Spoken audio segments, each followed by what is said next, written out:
One day, Milarepa was staying in a cave alone. Two visitors arrived and began to question him. Are you all alone? Aren't you lonely? I have always lived with someone, never alone, he replied. But who? Asked the younger one. With my Bodhicitta. Where is he? In the house of my consciousness. What kind of house is that? The older guest inquired.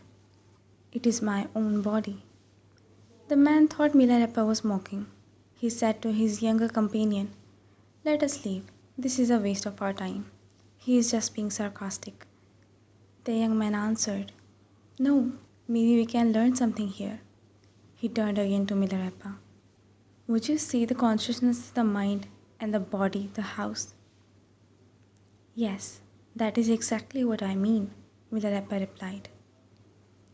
In an ordinary house, many can stay, but how many different minds can stay in a body? Generally only one mind, but tonight, look for more in your own body, in your meditation, said Milarepa. The visitors agreed and departed for home. The younger of the two meditated that night and ran back early the next day to see Milarepa. Oh Guru, last night I meditated and as you said, it is one mind, but there is something strange about it. I cannot describe the shape or color or anything of this mind. If I run after it, I cannot catch it. If I want to kill it, it will not die. The faster I run, the faster it runs. It is impossible to find. When I imagine I have caught it, I cannot step on it. If I attempt to keep it in one place, it does not stay. If I let go, it will not move. If I try to gather it together, it will not collect. If I try to see its nature, it refuses to be seen. So I am confused about what it is. I do not know its nature, but I cannot deny it is there. Please, give me an introduction to mind. Do not expect me to taste sugar for you, Milarepa said. The taste of brown sugar cannot be seen by eyes, nor heard by ears.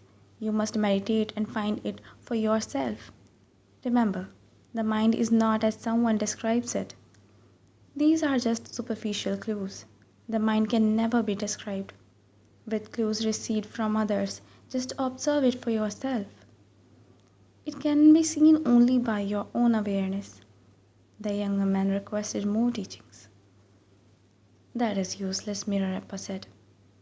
Go home and come back tomorrow and report the color and shape of your mind and whether it resides in your head or in the tip of your toes. The following dawn, the young man came back again. Have you examined your mind? Milarepa asked. Yes, I have, the youth reflected thoughtfully. Mind is a moving thing. Its nature is movement. Its basic entity is a very clear and transparent one. Mind cannot be described by any color or shape. Recognition of mind by means of color or shape is impossible. By using sensory doors, such as eyes, the mind sees forms. Through sensory doors, such as ears, the mind hears sounds. By means of sensory doors, such as nose, the mind smells odors. With the tongue, the mind tastes. Using the legs, the mind walks. It is a mind that stirs up everything. The mind that gossips. The mind that causes disagreements. The mind that brings about results.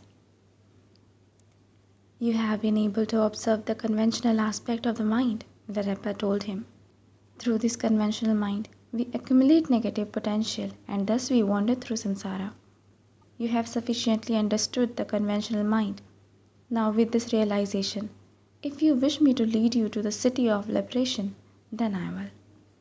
So the disciple accepted Milarepa as his guru. Many days later, Milarepa asked him his name. His name was Upasak Sangyaykyab, just 16 years old.